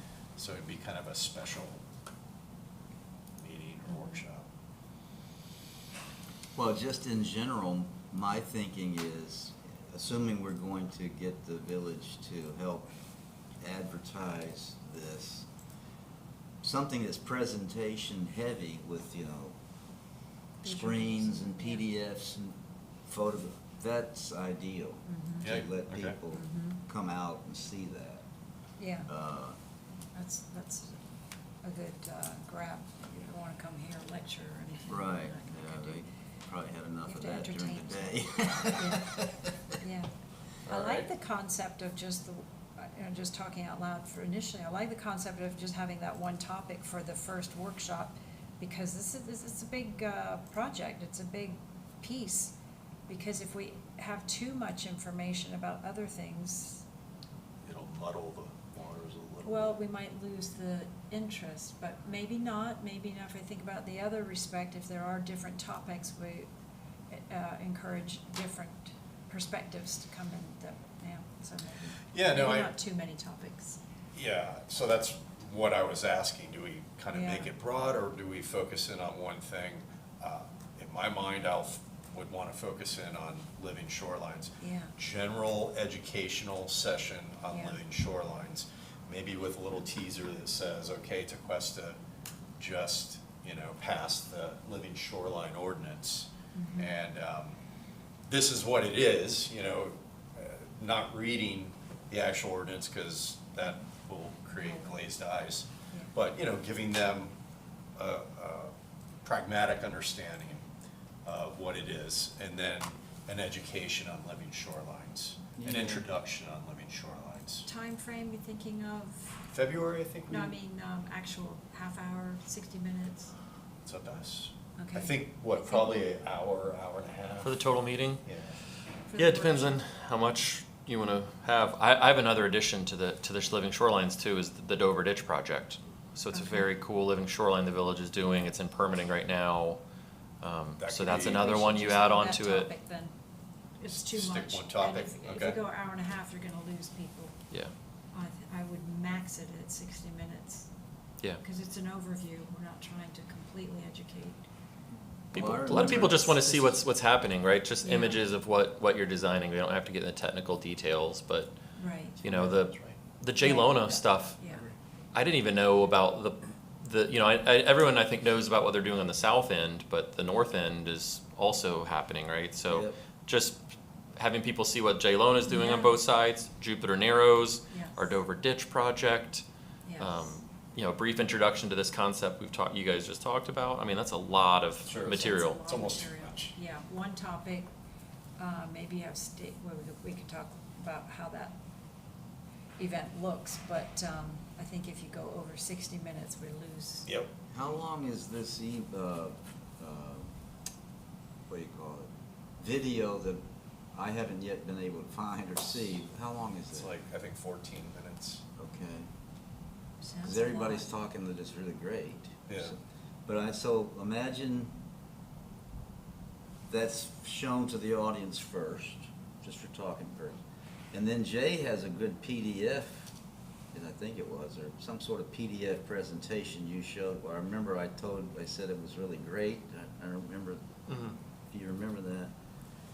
So The then that's. living shoreline presentation. Yeah, you gave, yes, his. So imagine you get this overview in a video, and then Jay shows, and folks, here's what we are doing and have done. And then that's probably 30 minutes right there, Yeah, right? yeah. You could use the preceding 30 minutes to build up, here's all the reasons why we've invested this energy in these areas, right? Because you said this is important. Mhm. You said you want to protect this. Like, we asked you, you told us that that's our work list, right? Yeah. That's what's putting us to work. I mean, hopefully it would give confidence in the process that, these surveys aren't just Mhm. surveys sent out. That's You a good answer them, we point. look at them, we That's a good debate start, them, then we yeah. decide what we're gonna spend our energy on, and hopefully it's on things that you prioritize, and so, Mhm. what do you think about these? Yeah, You yeah, know, it's almost like the sales pitch, all the way up to, It okay, here's is, the yeah. outcome. yeah. And you can do stations that have that can constantly running videos, so after the main presentation, somebody go back and look at the one on just mangroves and have that running on a computer, and another one running on the shorelines or whatever, just so that there's still, information to look at again. Right, some interaction after that Mhm. hour. I mean, it doesn't have to be an hour, but I agree with you. No longer. Yeah, that'd be 7 o'clock and. Nobody's no gonna, one- I yeah. won't even come. No, I'm just kidding. I'm just kidding. So the question is, Who, one subject matter or multiples, right? I'm Living for, shoreline. I'm for one. Yeah. One, That's a okay. big one. It's a big one, and I really like how you just Maybe described Mame how could show up with you some of said, that we concrete stuff. responded, here's what's going on. Yeah. Either one of them would be willing to. Yeah, As I yeah. talked about, having community outreach, and I think, it's from our last meeting, we talked about having a nighttime one where Mhm. citizens would actually actually participate. So the purpose of it would be to educate our, So if we do mid-February, I forgot the date, this computer's not on, but if we do mid-February, we're really looking, nothing's gonna get done till first week of January, so we're looking at approximately 6 weeks where we can get the word out Yeah, about this yeah. workshop, right? It would have to start in the beginning of January. So we, can we put so. the banners up that you have on the, community? You know, where you put there's gonna be a, Yeah, we can try. An It's event. tough because there's so many other meetings, and one problem in February I just realized is we have our resident academy, if you guys Oh, are familiar yeah. with that, but Yeah. that's a couple nights a week. So I would have to find a bunch of available dates. okay. And my thought was we could reach out to whoever we identify as the speakers, so go to Sue Pinella, Peter DeWitt, the Mang, Reef Arches guys, and say, hey, what days work for you in February? Right, yeah. And then work backwards Yeah. and find out what dates work are available in the village, and then what dates work for the EAC members. And try and pin something down. And getting that word out to address what you just said, that's something that we talked about. And one of the things that I didn't really know, but we can target those that live on the, along the Yeah. water Really? in Tequesta, correct? You That's just what- do it through geomaps, just that. you Yeah, know, we if you could- wanna we send could- And then we something. can send mailers out Yeah, you can. just to them. Yeah, but also there are But many not just to them, I'm voters. sorry, all of Ma- Tequesta. Yeah, but make sure But- that it definitely gets to the shoreline property owners, but there's a lot of boat owners. Yeah. in Oh, Tequesta, no, too. if we properly advertise this, we're gonna have yays and nays in the Yes, audience, right. which is good, It which is is good, good. in my opinion, very It good. is. We have to hear Um, what the oppositions are. Yeah. That is one of the reasons, because we're not experts on this sort of stuff. Right. One of the reasons I would probably have Meg and/or Reef Arches be here at least. Mhm. Answer You know, questions. maybe present. I can't let them present the way they did to us because they went on forever. Right. Which, it was all good stuff, but, Right, but not you know, for that. I would, it would be understood before they gave the presentation that you've got 15 minutes and Yes. you gotta make it happen. You can't, Yeah. we'll That help, we'll shortens our- Q&A until the end, you know, I mean, I can manage a meeting like that, but Some of the stuff that you guys just spoke about is expensive, like targeted marketing, creating a flyer, printing a flyer, stuffing in the envelopes, paying the postage. It starts to add up rapidly. And I don't even know, we don't have a budget, So how do you, Jay, what's the standard procedure through the village of how it's through, they put those banners up, they put it on the website, Mhm. it's in the newsletter. I mean, Yep. there's still. Yeah, put it in the weekly newsletter and then social media on the Facebook page. Right, okay. I think that's enough, just those sources enough for alone to get people to We come. have What, to what is create that, something what's the that's a formal grab. name of the thing that Laurie sends out every Friday? Oh, Tequesta Friday News. Yeah, I think it's just called the Friday newsletter, Yeah, Well, the we ought to the get- weekly newsletter, but we we could ought to- easily get in that. We Yeah. need to get in that probably at least for. Oh, you could get into it a few weeks beforehand, it'll just be a keep recurring doing it reminder. every week, Mhm. yeah. that's a good one because that's. I forgot, so it's called Friday newsletter. Just, the weekly newsletter, Friday newsletter. Yeah. So if we got on that and got on social media, I mean, that alone, I think would hopefully do a good job. Especially if people share it, right, when it goes on social media. Hopefully you all and maybe your friend networks could post it.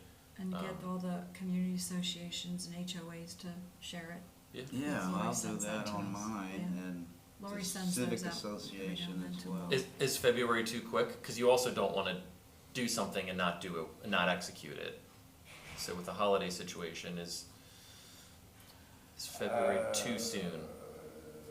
It might be better to do late February, early March. Yeah, you're right. That is a little stressful. People are not gonna be that engaged yet. You know, I guess it wouldn't matter then, March. you know, after the strategic planning session, knowing now that it just needs to be somewhat generalized. Yeah, I guess it doesn't matter whether it's February or March, maybe March gives us a bit more I think time March to- is a good time frame, post-holidays, Alright. prior to the whole school ending. Yeah, It's right, so nice. what we will do then is, I'll ask them for dates in March, and I imagine we're available here. Other than the strategic planning session. And normal meetings. Okay. And that resident academy, I think it goes February through March. Yeah. But I'll get a list of village dates that are, you know, blackout dates, basically, and then I'll get that to you. Yeah, why don't I have those before I go and talk Yeah. to these guys? But I'm gonna contact these guys, soon, very Okay. soon. Okay. Jay, do you need EAC to bless, just say, the statement that you're looking for the strategic planning thing with the few bullets that may be under that Mhm. statement? Well, Brad's gonna go and give a presentation to them at a workshop. Oh, okay. Is that our next, that's Yeah, it's good. That's our next one.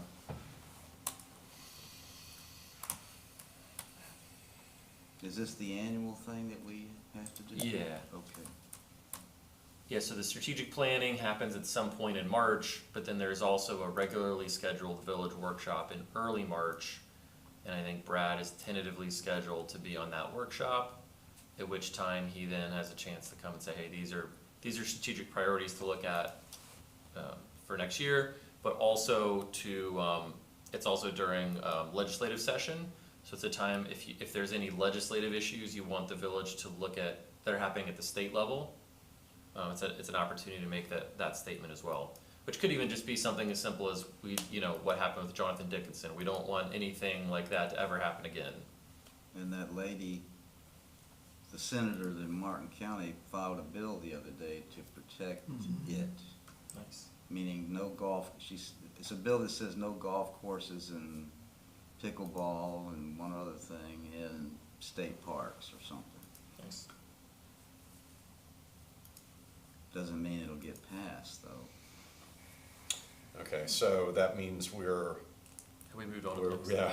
Sorry. Sorry. Is there anything else on the workshop? I think I know my marching orders. Any other?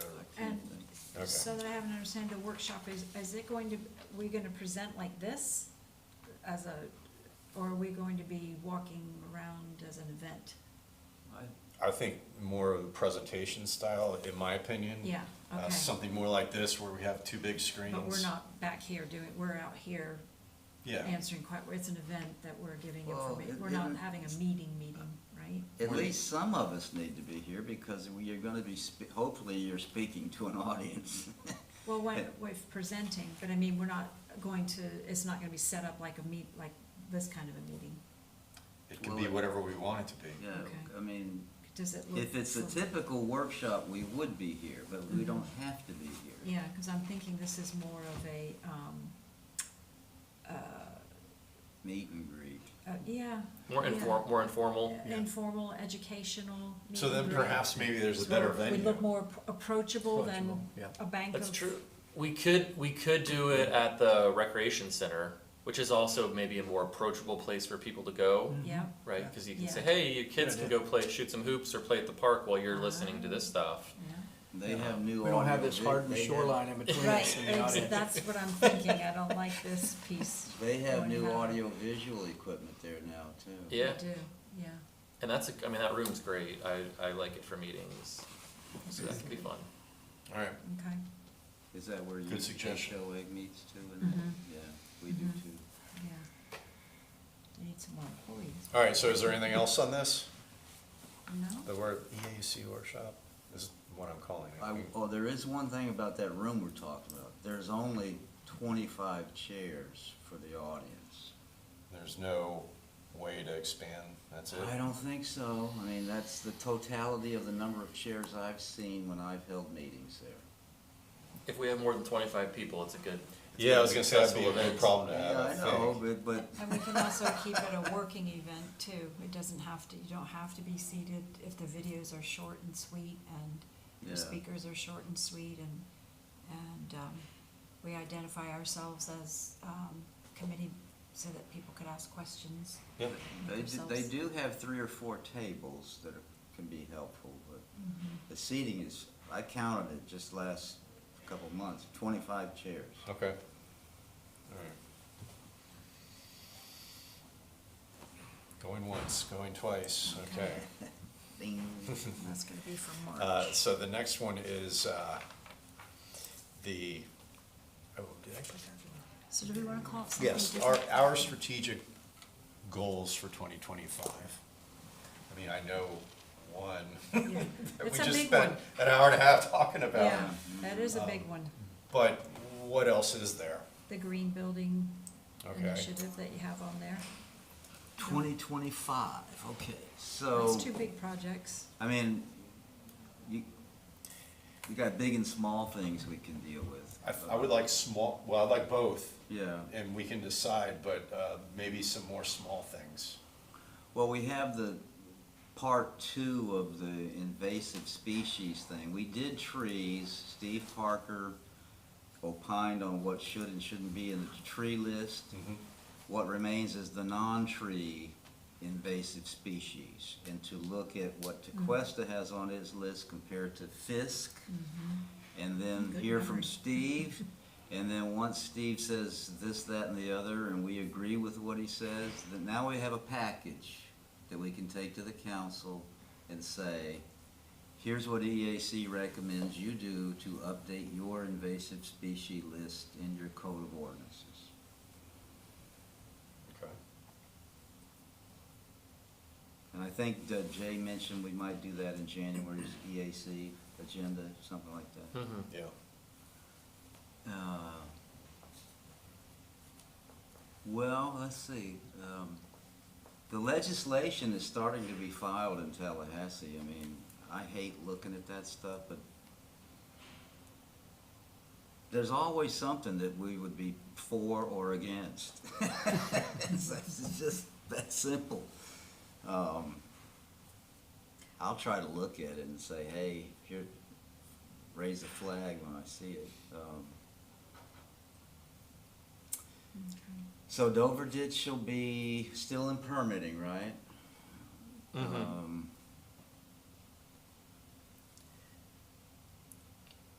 Well, one thing that I don't know if that it happened, but it would be, I just think the Village of Tequesta Council, they need to allocate money annually to improve streetscape plantings. I mean, that's not anything that, I mean, we've talked about it 100 times, but it doesn't happen.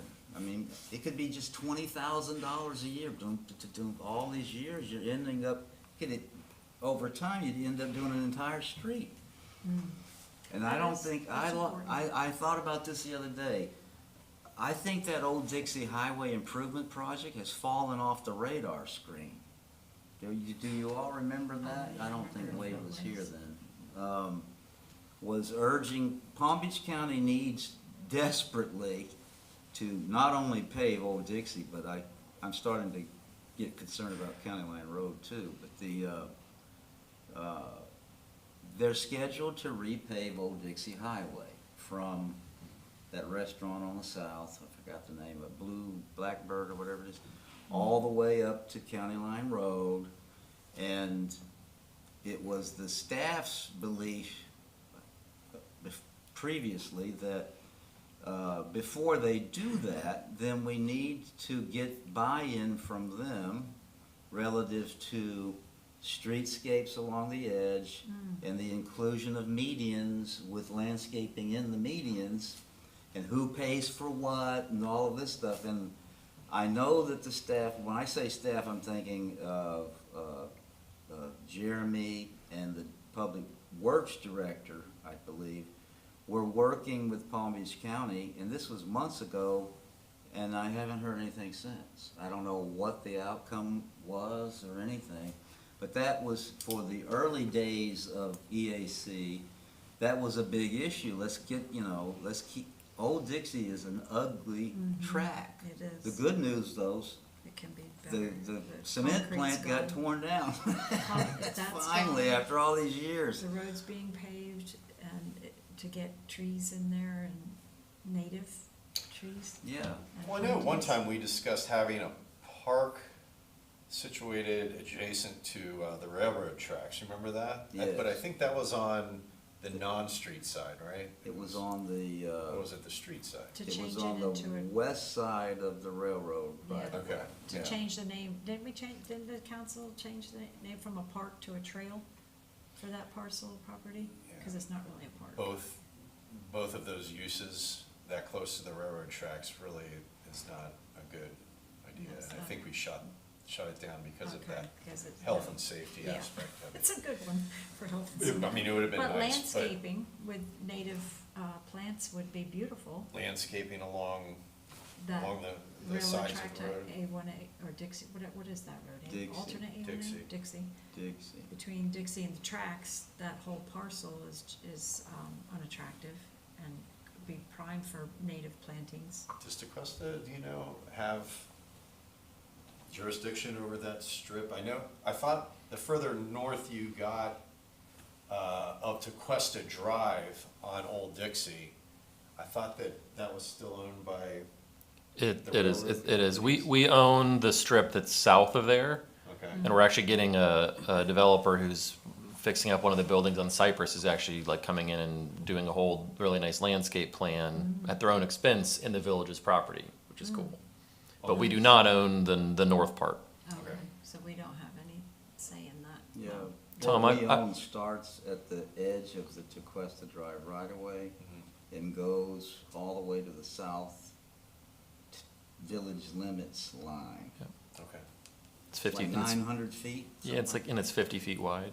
Yeah, it's 50. Tom, I've got notes in a capital improvements thing on the Old Dixie improvement saying that the county has inserted unrealistic language in the agreement. But I don't know the full extent of it, so I'll talk to Jeremy Allen and give you guys an update at the next meeting. Okay.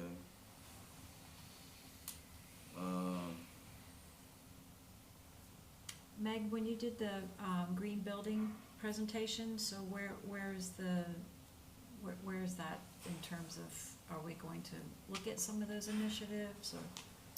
We're going to do a second portion of the presentation where we talk about how municipalities can incorporate green building. Okay. Cuesta specifically could Okay, go about that, okay, but we don't have that scheduled for a date yet. yeah, okay. Well, But when it's we can still- put that, is it safe to put it on the 2025 strategic list? 1000%, yeah. Yeah, I mean, we're gonna hopefully have that to you in January, February, so it'll probably be before Brad even meets with council.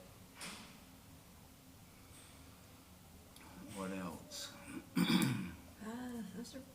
That living shoreline's a big one.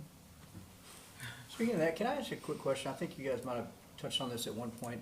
I don't mean for this to go long, it's just a curiosity that in the intercoastal canal north of Cato's Bridge, where the Jupiter Narrows project is proposed, at one point that was proposed to be a no-wake zone, and they got shot down, right? Yeah. Do you know which jurisdiction like shot that down? Yeah. Yes, there's the boating. It was the marine industry sued the FWC, Florida Wildlife Commission? Sued them on a technicality. FWC wanted it to be what you No said, wake. the no wake zone, slow speed, whatever they call it. And so that killed it. Then FWC went back, did a study, and dotted all the i's and crossed all the t's, and now it's being reconsidered again.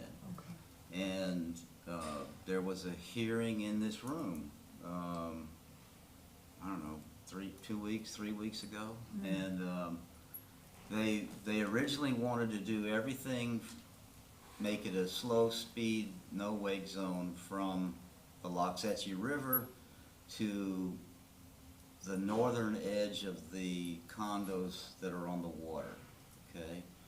And people, including me, came and said, you know, and it would only be on weekends and holidays. Yeah, weekends and holidays. And so a lot of the audience said, you know, that's crazy.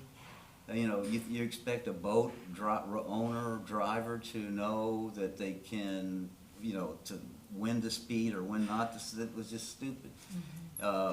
And others argued, including me, you should make it all the way to the Martin County line.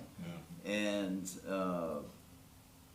but at the end of the day, I told them I personally would compromise and just make it to the northern border of Coral Cove Park, because from Coral Cove A lot of people. to the condos, that's where a lot of people are in the water, you Yeah. know, where they might Just just like- be wading, or they're swimming, or paddle boarding, or, but Yeah. there's a lot of people in the water. Yeah, I agree. So that the FWC's whole program or purpose is public safety. So I've tried to tell them, okay, yes, the boating situation is getting problematic due to congestion and speeding, but don't forget about all those people in the water. But so they did extend it now. I think it's to marker 58 or Correct. 59. Yep. Yeah, so it's still, it's a southern portion of Coral Cove Park, but not the whole thing, but It's an improvement. it's an Yeah. improvement depending on your point of view. But some boaters are like adamant against it, because it's gonna cost me 4 minutes to get to the Martin County line, but Right. it's just a matter of time. I don't know if you guys all know this, but all that vacant land that is south of Coral Cove Park and north of the condos, that's owned by the state, and it's destined to be a Coral Cove Park expansion. And the numbers are gonna be double what we see today. So it's just a matter of time that, it'll be no wake zone all the way to the Martin County line. I might be dead by then, but it's gonna happen. Also on that, the village council is adopting a resolution tomorrow night at their meeting to support FWC's no wake zone. Good. And I think Jupiter and La Colony and Jupiter and other places are as well, but. Yeah. It just It's seems like the moving advocacy of that in that section really supports what we're trying to accomplish anyway. Like that's creating wave action. It's not natural Right. wave action. I mean, it's man-made wave action, and Well, that's the other it's thing. environmental impact. There's certainly safety. That's the biggest thing, I think. Yeah, but I told him, I said, I know it's a secondary thing, but, you know, it would help the mangroves too. Right. Yeah. Well, it's not our mission statement, but we understand, but, so I know, but it'll help.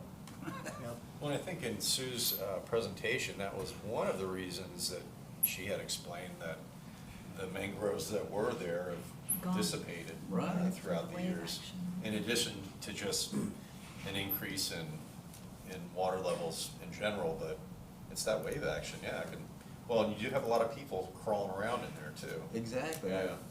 Well, and even north of where Sue is proposing those mangrove island improvements, I had to take photographs for the Civic Association the other day along the water, looking south and north and all this stuff. And so I got in the water to, you know, get the right shots. Wherever the humans are interacting with the mangroves, they're just deteriorating them. They gotta have a cut through to get to the water, then they make the cut through, and then the combination of them, humans, and wave action, is just, it slowly becomes sparse over time. Yeah.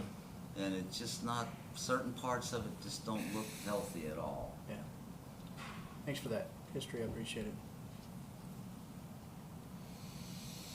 Okay, so, and we might touch on this again in February for the strategic goals for 2025, but, so, I have mangroves or living shorelines, the invasive species, well, that's probably next month.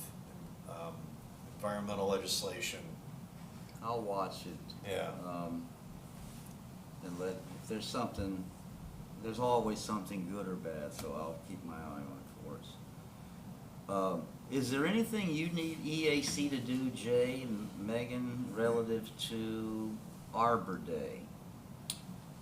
So yeah, that's, Tom, you're just jumping every single agenda item today. I think that's 4 for 4, I Tom. read it, Wow. I read it, what, 2 weeks ago? I Impressive. can't remember what's on it now. Impressive. But before we go to the next agenda item, do you guys have anything you want to add to the strategic goals of the EAC for 2025 that I should present to? I think that's pretty manageable right there. Okay.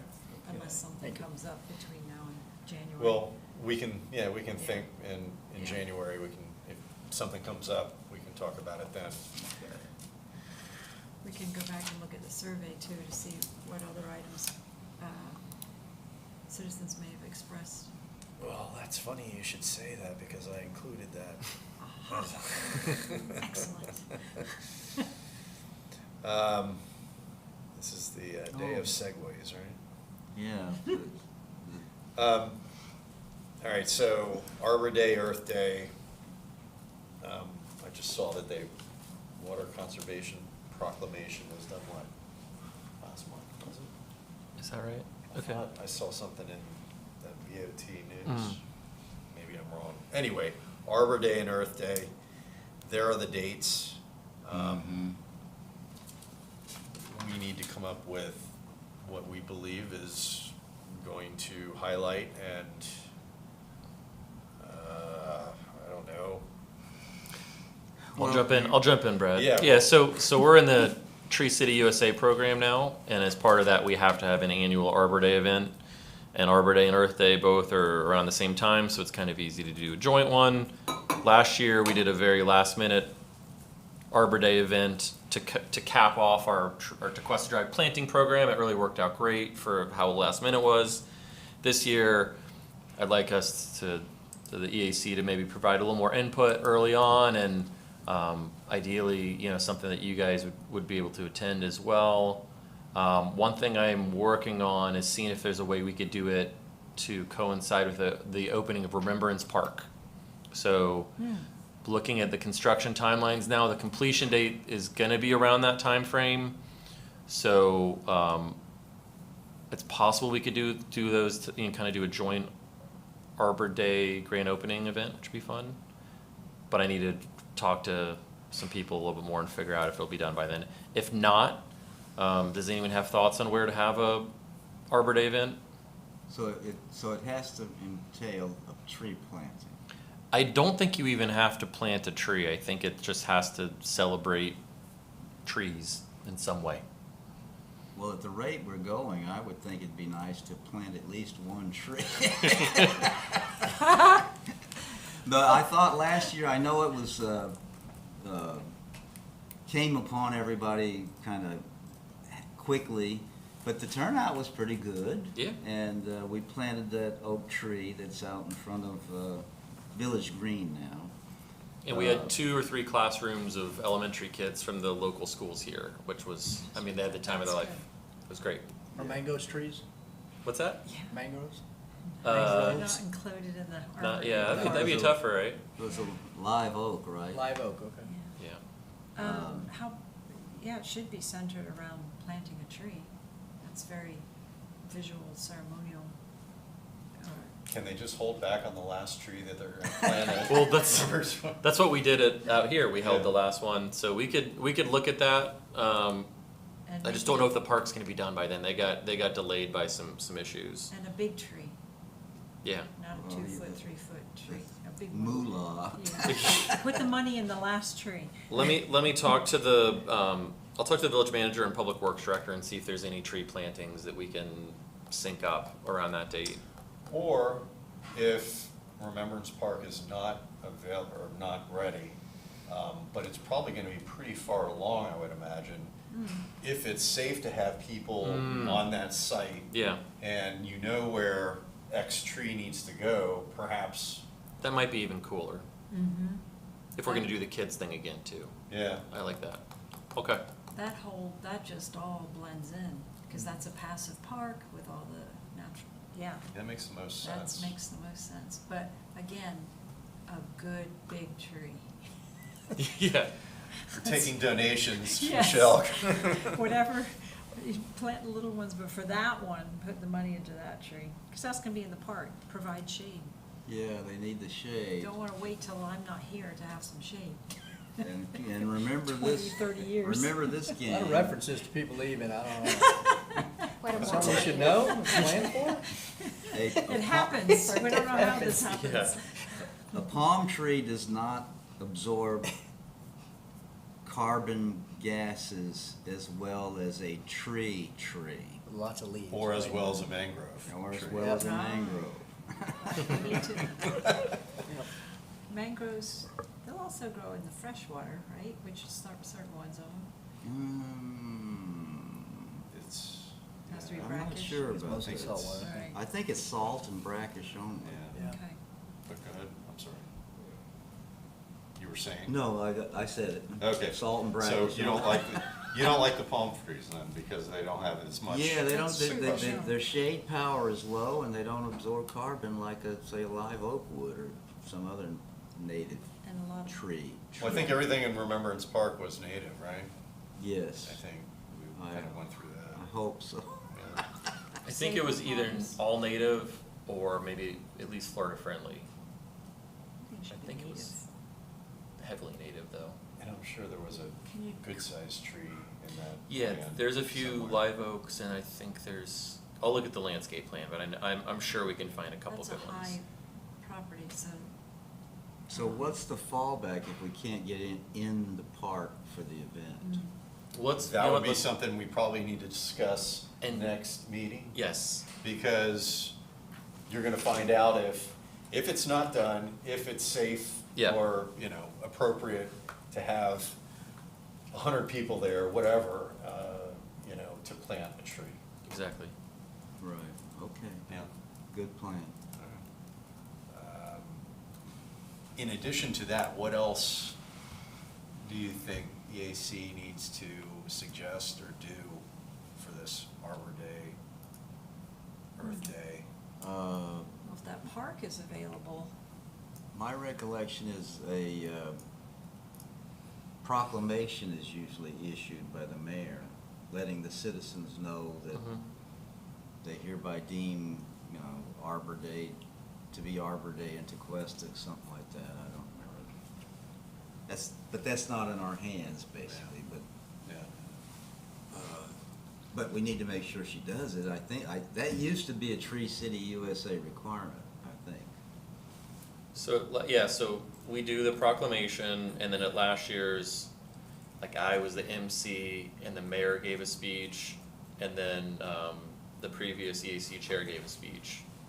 And then we all planted, put the tree in, and the kids all came in and got to, like, scoop the dirt in, so that they were part of it. And these were schools, they were just Right here. invited, like, you guys It was, invited them? it was the local ones, my brain's dead right now, but, No, there was just a simple invite, wherever it was, Yeah. is what I'm saying. yeah, Good yeah, they Shepherd. walked. It's a Good Shepherd walked over, and then, Providence. Providence, they walked over, so they each walked the kids over, and they didn't bring the whole school, they just brought like, maybe the third graders from one class and fifth graders from another. could you, And I made someone- the mistake of, I brought like 20 things of candy, not knowing that there'd be like 50 kids. So I got smart. slapped on the hand, I was told Mm. the Do a kids were pinata. upset that they didn't all get Spike candy. So amongst the now fourth graders at these schools, I missed that your name joke. is. What was it? you have to cover. They got a dartboard with his face on it. Oh, jeez. If there was some educational piece for the students to take back to their schools, would be neat. I don't know what that is. Is it a book for their library about Arbor Day or Earth Day or, That's a and good then idea. the village is presenting that book? Isn't that? What's cool is they did it on their own last year. So Yeah. the candy was supposed to be just a Q&A for the kids that answered it, and they were all getting the questions, and I was like, how did you know when the first Arbor Day was? And they're like, oh, we just studied it beforehand. Yeah, good. So that was cool. Questions need to be harder. Yeah, Yeah. exactly. Didn't Jessica mention some book that, She did. There was She- something- She did some kids tree book. yeah, some tree thing that No one can that she donate? said most children, or she was surprised that a lot of the children in the audience actually knew about that book, Hmm. and she was pleasantly surprised. I don't remember, but apparently it's educational relative to the Mhm. value of trees in a storybook kind of a way. You know? Yeah, if we donate that for their library, the school library.